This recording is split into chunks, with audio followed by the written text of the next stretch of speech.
नेटकॉन 2024 Sydney Australia में बातचीत का सिलसिला जारी है और अब हमारे साथ हैं क्रेडाई के कुर्सी पुरुष यानी चेयरमैन मनोज गौर साहब। सर बहुत बहुत स्वागत है आपका। एंड यहाँ पर आपसे दिल्ली में तो बातचीत होती है लेकिन यहाँ बातचीत करेंगे तो कुछ अलग मज़ा आएगा। तो चलिए शुरुआत में करता हूँ कि आप लोगों ने ऑस्ट्रेलिया को चुना, उसके पीछे के आपके थॉट्स क्या रहे? देखिए, जैसे आप यहाँ पे देख रहे हैं, ऐसे शहरों की जो है ज़रूरत इंडिया के अंदर भी है। और इंडिया के अंदर जो अब हम डेवलपिंग टू डेवलप वाला जो एक नारा हमारे प्रधानमंत्री जी ने दिया है, अगर हमें उसे साकार करना है, अगर उसको हमें रियलिटी के अंदर लाना है, तो हमें इस तरह के इंफ्रास्ट्रक्चर की, इस तरह के amalgamation of the public area, private area, hotels आपस में जो है किस तरह से जो है, और सस्टेनेबल डेवलपमेंट, बेसिकली हम खाली डेवलपमेंट और नेचर को किस तरह से आपको प्रोटेक्ट करना है जो है। तो this is the best example पूरे वर्ल्ड में अगर कह सकते हैं, जहाँ पर भी हम जाते हैं। And Sydney is known for this जो है, it's a 20 minute city. You see that इतना ट्रैफिक और वो सब कुछ होने के बाद भी आप एक कोने से दूसरे कोने में जो है 20 मिनट में पहुंच सकते हो। तो जब ये कर सकते हैं तो हम भी कर सकते हैं। तो एक पार्ट हमारे डेवलपमेंट में, दो पार्ट होते हैं, एक जो हम रोल प्ले कर रहे हैं जहाँ हम एक्चुअल में बिल्डिंग बनाते हैं, और एक है जो गवर्नमेंट है जो बिल्डिंग परमिशन देती है एंड पब्लिक एरियाज़ को जो है किस तरह से उनको डिज़ाइन करना है। तो सबसे पहले हम अपने आप को जो है अपग्रेड करने की कोशिश कर रहे हैं कि जिस तरह की बिल्डिंग, जिस तरह की टेक्नोलॉजी, जिस तरह का इंफ्रास्ट्रक्चर इन लोगों ने इतने साल पहले सोच लिया, तो उसको हम क्यों नहीं बना सकते। और जहाँ तक अभी 200 से ज़्यादा हमारे टायर 2 टायर 3 सिटी लोगों के लिए भी जो है यहाँ पे आए हुए, तो उनकी सोच भी बदलती है कि भाई ये बिल्डिंगें यहाँ बन सकती हैं तो मेरे शहर में क्यों नहीं। क्योंकि आजकल इंटरनेट के ज़माने में और जो कस्टमर की जो लेवल ऑफ नॉलेज है या उनका जो रिक्वायरमेंट है, अब वो बाउंड्रीज पार कर गई है कि मेरे को बॉम्बे में ही ऐसे फैसिलिटी और घर नहीं चाहिए, मेरे को नासिक में भी ऐसी चाहिए, मेरे को यूपी के कानपुर में भी ऐसी चाहिए। तो वो जो एक चेंज आ रहा है, उस पेस ऑफ चेंज और जो रिक्वायरमेंट चेंज हो रही है, उसको हम कैसे जो है इंटीग्रेट कर सकते हैं अपने प्लान्स और उसके अंदर। तो वो इन शहरों में आके, और जब आप देखते हो तो डेफिनेटली आपकी सोच जो है वो बदलती है। तो सबसे पहले चीज़ सोच बदलती है, फिर जो है पेपर्स के ऊपर उसकी डिज़ाइनिंग होती है और फिर वो बिल्डिंगें बन जाती हैं। तो ये नेटकॉन, इस बारे में हमने भी अपने लाइफ में बहुत कुछ जो है, कई बार हम बाहर जाते हैं, दूसरे प्रोजेक्ट्स विजिट करते हैं, यहाँ पे बहुत सारी साइट विजिट्स भी हमने ऑर्गेनाइज़ करी हैं। तो बहुत सोच बदलती है, और एक बार सोच बदलती है और उसको फिर हम अपनी रिक्वायरमेंट, लोगों की रिक्वायरमेंट के साथ जो है कंबाइन करते हैं, और आर्किटेक्ट्स को और जो डिज़ाइनर्स हैं उनको ये टास्क देते हैं, तो चीज़ें बन के आती हैं। अभी थोड़ा सा मिसमैच जो है लोगों की रिक्वायरमेंट और गवर्नमेंट के जो रूल्स एंड रेगुलेशन हैं, ऑल्दो काफ़ी कुछ चेंजेस आया, लेकिन मेरे को लगता है उसमें काफ़ी चेंजेस की ज़रूरत है तो इस तरह के सिटीज़ बनाने के लिए। आई थिंक आपका जो अपना शहर है दिल्ली एनसीआर की बात करें तो वो इस मॉडल के काफ़ी करीब है। हमने देखा कि किस तरीके से मेट्रो का जाल फैला, उसके बाद सिटी की जो कनेक्टिविटी है वो काफ़ी आसान हुई। इनफैक्ट डेवलपमेंट अभी भी जारी है। तो अगर हम दिल्ली से ही शुरुआत करें और इस मॉडल की रेप्लिकेशन की बात करें, आपको क्या लगता है क्या और अभी हमें करने की ज़रूरत होगी टू बी लाइक दिस? देखिए, मेरे को यह है कि गवर्नमेंट को अपना control in designing and master planning से थोड़ा सा कम करना चाहिए। उनको केवल ब्रॉडर जो है रेगुलेशंस के ऊपर आना चाहिए। The example is like passport बनाने, हमने आपने सब लोगों ने अपने जीवन में पासपोर्ट बनवाया है, कितना डिफ़िकल्ट था। तो उसमें क्या हुआ कि जो आप आज की डेट में जो साइनिंग अथॉरिटी है, that is only one government employ, rest is done by the professionals. हमारे यहाँ भी क्या है कि हम भी गवर्नमेंट को सजेशन दे रहे हैं, और गवर्नमेंट भी उस पर सीरियसली जो है वो सोच रही है कि आप ब्रॉडर बाई लॉज तय कर दो, उसके बाद let the innovation come into the picture. आप बढ़िया जो आर्किटेक्ट्स हैं जिनको 20-20, 25-25 साल का एक्सपीरियंस है, उनकी एक काउंसिल बनाओ।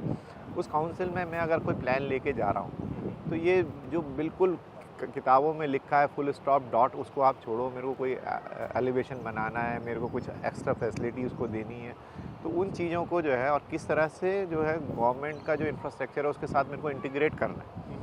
तो एक जो विश्वास वाली बात है कि नहीं बिल्डर ऐसे कर देगा, करता है, अब वो धीरे धीरे ख़त्म हो रही है। रेरा का चीज़ें हैं, रेरा से भी बड़ा ऊपर है जो कस्टमर का नॉलेज बेस है और जो उसकी रिक्वायरमेंट है और जो कस्टमर की इंफॉर्मेशन है, वो आजकल बहुत ज़्यादा है। तो उसमें मेरे को लग रहा है एक डिस्कनेक्ट है। अगर वो चीज़ आ जाएगी तो ये इन शहरों को इस तरह से डेवलप करने में we are quite capable. Technology भी है, इंटेंट भी है, जगह भी है और रिक्वायरमेंट भी है।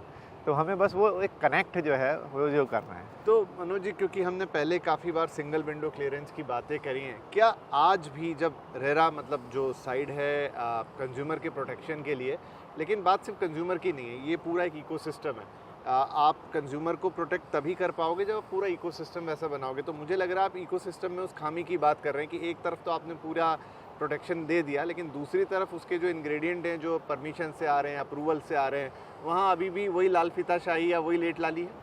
देखिए वो क्या हो रहा है कि जो राइट प्रोफेशनल लोग हैं, जैसे मैंने बात करूँ, हर डिपार्टमेंट इंडिपेंडेंट है। अगर मैं एनवायरनमेंट में जा रहा हूँ तो एक बिल्कुल ही इंडिपेंडेंट है, मैं फायर में जा रहा हूँ तो वो एक अलग तरीके से काम कर रहा है, मैं स्ट्रक्चर अप्रूवल के लिए जा रहा हूँ, MEP में जा रहा हूँ, रोड नेटवर्क में जा रहा हूँ।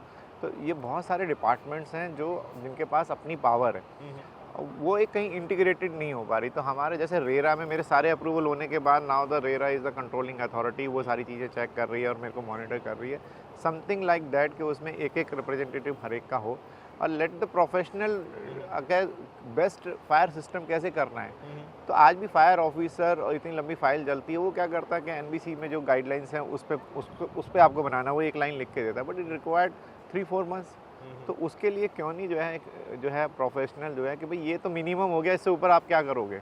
I will give you points, I will give you grace, I will allow you extra something जो है कि अगर आप जो है शहर के लिए भी कोई इंफ्रास्ट्रक्चर डेवलप कर रहे हो, एक नई टेक्नोलॉजी लेके आ रहे हो, एक सस्टेनेबल टेक्नोलॉजी लेके आ रहे हो, तो वो चीज़ जो है कहीं मिसिंग हो रही है। और of course the time is money, and money से जो है सारी चीज़ें महंगी भी हो रही है। अगर मैं एक लैंड लेता हूँ और मेरे को सारी क्लियरेंस लेने में 1 से 1.5 साल लग रहा है, तो उसके ऊपर जो है आपका कॉस्ट इनकर्ड हो रही है, और वो cost ultimately the cost of the apartment और उसमें जाती है।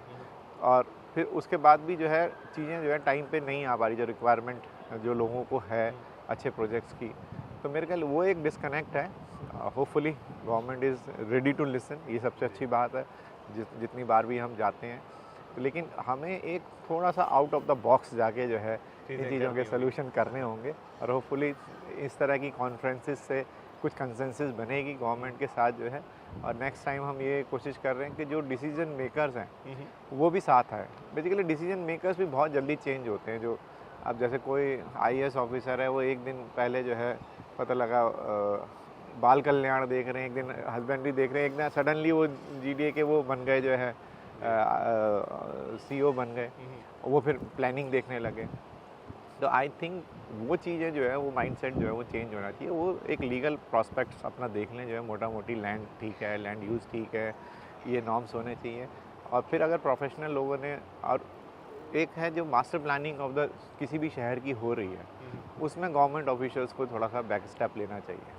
मतलब आप कह रहे हो वहाँ एक्सपर्ट्स की जगह हो, जो उसको समझते हो, वो और एक विजन हो उसके अंदर, ना कि वो सिर्फ फौरी तौर पे कागज निकालने जैसी बात है। ये सब सक्सेसफुल मॉडल आपके सामने है। मैं कह रहा हूँ हमें बहुत ज़्यादा नहीं करना, इनको ही रिप्लिकेट हम कर लें जो है। कितने शहरों में हम जाते हैं तो आप ये देखेंगे ऑलमोस्ट फिलॉसफी सेम, कोई बाउंड्री वॉल नहीं है, पब्लिक एरियाज़ को कैसे इंटीग्रेट किया हुआ है, ग्रीनरी को कैसे वो किया हुआ है, आप बिल्कुल वाटर के पास है, लेकिन ऐसा नहीं है कि आप वाटर कंटेमिनेट कर रहे हैं। उनकी प्लानिंग, सर्विसेज, सीवेज सिस्टम, ये सब जो है आपस में इंटीग्रेट हो रहे हैं। तो वो ये कर सकते हैं। तो हमारे पास तो और ज़्यादा रिसोर्सेज है, लैंड है, हमारे पास जो है टेक्निकल नो हाउ है, और आज की डेट में तो इंटरनेशनल लोग सारे वहाँ पे आ रहे हैं, वो जुड़ने को तैयार है। तो ऐसी चीज़ें जो है की जा सकती है मेरे ख्याल से। Indeed, I think. तो ये तो एक बात हुई ओवरऑल प्लानिंग की। अब थोड़ा coming to the Delhi NCR market, तो काफ़ी सारी रिपोर्ट्स अभी रहीं और चीज़ें रहीं कि भाई बाकी देश में भी रियल एस्टेट बढ़िया है, लेकिन दिल्ली NCR में तो गजब हो रहा है। रेट्स बहुत ऊपर चले गए हैं, गुरुग्राम कहीं चला गया, इनफैक्ट नोएडा, ग्रेटर नोएडा जहां आपके भी काफ़ी प्रोजेक्ट्स हैं, वहां पर भी भाव बहुत ऊपर गए। तो क्या चला क्या 1-2 साल के अंदर ये दिल्ली में, NCR में इस तरह की तस्वीर कैसे बनी? द ड्रास्टिक चेंज जो NCR के अंदर जो देखने को मिल रहा है, तो जैसे मैंने बताया था, फिजिक्स का लॉ है कि स्प्रिंग को जितना दबाते हैं वो वापस से उतना ज़्यादा जोर के जंप करता है। तो इस एरिया ने बहुत जो है बुरा टाइम भी आप कह सकते हैं रियल एस्टेट के अंदर फेस किया जो है। उसकी अलग अलग वजह रही हैं जो है, लेकिन 2014 से 2020 तक जो हुआ, लेकिन 2020 के बाद जिस तरह से जो है मार्केट को वापस जंप आया है, एक तो पुराने प्रोजेक्ट जो है वो कंप्लीट हो गए, और जो लेगेसी जो प्रॉब्लम थी उसमें कुछ में सोल्यूशन निकला आया जो है। बट अभी जो आपको चेंज देखने को मिल रहा है, वो कोविड के बाद जो है लोग जिस तरह की रिक्वायरमेंट प्रोजेक्टों की बढ़ी है, बड़े घर की रिक्वायरमेंट बढ़ी है, सोशल इंफ्रास्ट्रक्चर की जो वैल्यू है वो बढ़ी है, जो अच्छे डेवलपर्स हैं उनको लोग जो है समझने लगे हैं। ये नहीं है कि कुछ भी रेट पे कुछ भी मिल रहा है उसको ख़रीदना है। वो चीज़ें जो चेंज आया है, तो आपको ये सारी चीज़ें जो है उसको चेंज देखने को मिल रहा है। जो पहले था वो बिल्कुल रियलिस्टिक प्राइस नहीं थे, लोग कैश फ्लो के लिए काम कर रहे थे क्योंकि वॉल्यूम इतना ज़्यादा था, बैंक को पैसे देने थे, अथॉरिटीज़ को पैसे देने थे, कंस्ट्रक्शन पूरी करनी है, टैक्सेशन पूरा करना है, अपनी कंपनी को भी चलाना है, तो वो लोग केवल कैश फ्लो को मेंटेन करने के लिए वो प्राइजेस कट करके किसी तरह से उन्होंने प्रोजेक्ट जो है वो कंप्लीट किए हैं। बट नाउ जो लेवल ऑफ कंप्लाइंस जिस तरह से बढ़ रहा है, लेवल ऑफ प्लानिंग जो सब बढ़ रही है, फैसिलिटीज़ जो बढ़ रही हैं, तो कॉस्ट ऑफ कंस्ट्रक्शन भी काफ़ी ऊपर जो है वो जा रही है। और नॉर्थ में थोड़ी सी कंस्ट्रक्शन कॉस्ट और ज़्यादा आती है compare to any other part of the India because of the NGT, और उसकी वजह से 2 से 3 महीने यहाँ काम ही बंद रहता है, जो उसकी एक कॉस्ट जो है वो पड़ती है, जो है लैंड प्राइजेस महंगे हैं, तो उसका भी एक इफ़ेक्ट आपको देखने को मिल रहा है। लोग अब एक रियलिस्टिक कैलकुलेशन भी करने लगे। पहले तो लैंड ली और जितना मार्केट में बिक रहा है, जो बिक सकता है उसको बेच दिया without doing any calculation, backward calculation. अब लेकिन लोगों को समझ में आ गया है कि भाई आपको प्रोजेक्ट जो है वो टाइमली डिलीवर करना है, फाइनेंशियल डिसिप्लिन मेंटेन करना है, कुछ भी कंडीशंस हो आपको अपना प्रोजेक्ट को जो है किसी भी हालत में कंप्लीट करना है, और उसकी एक कॉस्ट है, कंप्लाइंस की एक कॉस्ट है, टाइमली डिलीवर करने की एक कॉस्ट है, आपको सब चीज़ें जो है रेरा के हिसाब से करनी है, उसकी गारंटी भी देनी है। तो वो लोगों के एक समझ में आ गया है, तो अच्छे डेवलपर्स जो हैं वो सब इनको अकाउंट फॉर कर रहे हैं, तो इसलिए थोड़ा सा प्राइजेज में भी करेक्शन देखने को मिल रहा है। और सबसे अच्छी बात है लोग रिस्पॉन्ड कर रहे हैं, लोग रिस्पॉन्ड कर रहे हैं अच्छी प्लानिंग का, लोग रिस्पॉन्ड कर रहे हैं अच्छे डेवलपर के लिए, लोग रिस्पॉन्ड कर रहे हैं सोशल फैसिलिटीज़ क्या मिल रही हैं उसके अंदर। तो ये सारी चीज़ें जो हैं वहाँ पे कंबाइन देखने को मिले। And availability of the good land is very very less in part of the NCR। अगर हमें नोएडा, ग्रेटर नोएडा, यमुना एक्सप्रेस की बात करूँ तो यमुना एक्सप्रेस को छोड़ के I think Noida, greater Noida all dried up. ऐसे ही गाजियाबाद में भी अच्छी जो लोकेशन है वो, तो वहाँ पर जो है scarcity of good title land, good clear land, good location land is very very less. तो वो भी एक बड़ा कारण है कि पूरे साल में चाह कर भी जो है बहुत ही कम यूनिट्स जो हैं वो मार्केट में आ रही हैं, तो एक रिस्पॉन्स का जो चेंज है वो आपको देखने को मिल रहा है वहाँ। एक जैसा आपने कहा कि कुछ पास की चीज़ें थी, तो वैसे एक पास की चीज़ें NCR के साथ ये जुड़ गई थी कि सबसे ज़्यादा जो अटके हुए प्रोजेक्ट या सबसे ज़्यादा जो प्रॉब्लमेटिक प्रोजेक्ट जहाँ लोगों के घर फंस गए, वो भी NCR ही सबसे ऊपर था। लेकिन रेरा के बाद जब आप 6-7 साल देख चुके हैं, क्या वो स्थिति बदल गई है? हाँ, डेफिनेटली जो है वो बदली है। और जो है क्योंकि वॉल्यूम यहाँ पे सबसे ज़्यादा था, आप ही की रिपोर्ट थी या आप दूसरे लोगों की थी कि पूरे देश के अंदर जितना घर बन रहे थे उसका 50% NCR में बन रहे थे, तो वॉल्यूम यहाँ पे बहुत बड़े थे जो है। और उस तरह कुछ जो है वॉल्यूम की वजह से, कुछ डेवलपर्स की गलती की वजह से वो एक प्रॉब्लम जो आई थी, मेरे ख्याल उसमें अब 80-90% सॉल्व आउट हो गई है। कुछ जो लीगल एंगल में फंसे हुए कुछ प्रोजेक्ट हैं, आई थिंक उनका भी कोई ना कोई सोल्यूशन जो है वो निकल रहा है, इधर NBCC उनको कंप्लीट कर रहा है या NCLT के थ्रू कंप्लीट हो रहे हैं। तो वो प्रोजेक्ट भी जो है अभी आपका रिपोर्ट जो आई है नोएडा, ग्रेटर नोएडा के लिए, उसने भी काफ़ी चीज़ें जो सॉल्व करी हैं। तो होपफुली जो लेगेसी ऑफ प्रॉब्लम थी 2016 से पहले वाले प्रोजेक्टों में अभी कुछ बची है वो सॉल्व हो जाएगी, लेकिन उसके बाद से जो है चीज़ें काफ़ी ठीक। अभी हमारे पास इन्वेस्टर्स के काफ़ी क्वेश्चन आते हैं, जो प्रॉपर्टी गुरु हमारा शो है उसमें काफ़ी लोग जेन्युइनली इन्वेस्ट करना चाह रहे हैं। और उसमें से ज़्यादातर क्वेश्चन नॉर्थ इंडिया या NCR मार्केट को लेकर ही आते हैं। क्या सलाह रहेगी आपकी? क्या जब आप इन्वेस्टमेंट कर रहे हैं तो क्या देखें? देखिए, जो हम कहते हैं real estate, it's a real thing जो आप इन्वेस्ट कर रहे हैं। तो रियल इस्टेट में इन्वेस्ट करना है traditionally it's a good thing जो है। बीच के कुछ साल छोड़ दें, लेकिन जितने भी हम अपने लोगों को देखते हैं, जो रियल इस्टेट से जो वेल्थ जनरेट हुई है वो जो है वो और पॉसिबल नहीं है, मैं समझता हूँ, और कहीं भी इन्वेस्ट करने से जो है डेफिनेटली लोगों की लाइफ बहुत आसान हुई है आफ्टर रेरा। अगर सबसे पहला तो स्टेप है कि रेरा कंप्लाइंट प्रोजेक्ट है या नहीं है। रेरा का मतलब है दुनिया की सारी परमिशन के बाद ही रेरा इतनी हार्ड स्क्रूटनी करने के बाद किसी को नंबर दे रहा है। रेरा नंबर आने के बाद भी every quarter you have to जो है गिव योर ऑल डिटेल्स, वो मॉनिटर भी कर रहे हैं। तो एक तो वो लाइफ काफ़ी लोगों की आसान हुई है। दूसरा, location and the past record of the developer and the facilities उसके अंदर क्या मिल रही है। Do some research. घर एक लाइफ टाइम, इवन दो आप अगर उसके अपने इन्वेस्टमेंट के लिए भी ले रहे हैं, तो some kind of research, some kind of references, always visit to the site also. बहुत सारे लोग मैं देखता हूँ वो बस देखा है, अच्छा मेरे बजट में आ रहा है, वो इंटरनेट पे ही ख़रीद लिया। नेट पे आप अपना होमवर्क कर सकते हैं, बट आपको साइट पे ज़रूर जाना चाहिए, प्रोजेक्ट किस लोकेशन पे बन रहा है और उसके आसपास क्या प्लान है, किस तरह का इंफ्रास्ट्रक्चर आने वाले टाइम में। जैसे मैं यमुना की बात करूँ तो डेफिनेटली एक एयरपोर्ट, इंटरनेशनल एयरपोर्ट आ रहा है, उसमें भी कौन सी लोकेशन जो है वो अच्छी है, क्या प्रॉस्पेक्ट है। तो ऑल्दो आज की डेट में जो साइट्स हैं वो सारी जो है आपको इन्फॉर्मेशन दे रही हैं, लेकिन पर्सनल रिसर्च भी जो है वो ज़रूरी है। इन्वेस्टमेंट के लिए रियल एस्टेट से बढ़िया कोई चीज़ नहीं है। और ये कोविड के बाद तो प्रूव हो गया है कि अगर कोई जीवन में किसी के लिए कुछ काम आया तो वो उसका घर काम आया, ना उसकी गाड़ी, ना उसके शेयर्स, ना उसकी कोई और दूसरी एमिनिटीज़। तो घर को लोगों ने जिया, जो 2-3 महीने लॉक रहे तो घर का एक एक कॉर्नर दिया। तो इम्पोर्टेंस ऑफ हाउस जो है वो समझ में आई, importance of life and importance of house.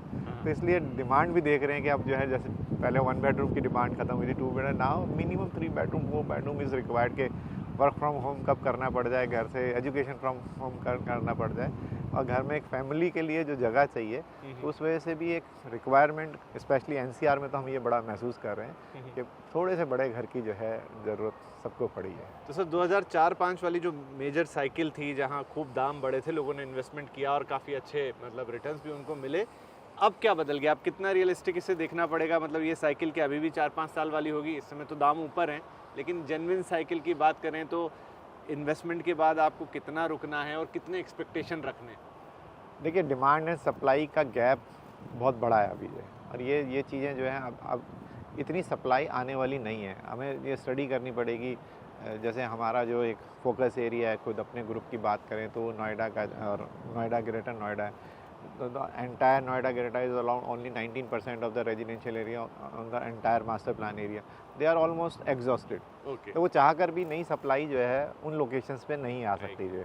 तो इसलिए जहाँ पर भी मौका मिल रहा है, अच्छे डेवलपर हैं, तो वहाँ पर लोग जो है वो ले रहे हैं, क्योंकि उनको पता है फ्यूचर में, क्योंकि everything is controlled by the government. आपको ऑफ लोकेशंस पे जाना पड़ेगा, हो सकता है वो ऑफ लोकेशन 8-10 साल के बाद फिर शहर के बीच में आ जाए।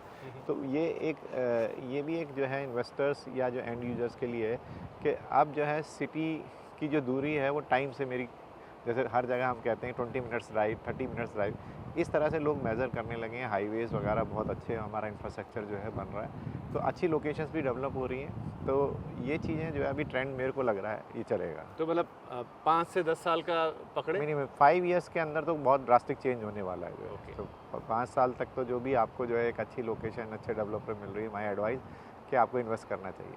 ठीक है sir, thank you very much, is always very pleasure talking to you. और आई थिंक निवेशकों के लिए, घर खरीदारों के लिए भी आपने काफ़ी बातें कर दी, और ख़ासतौर पे अगर आप दिल्ली एनसीआर को बिलोंग करते हैं तो इस समय तो मार्केट को समझने के लिए ये बातें ज़रूर आपके काम आएगी।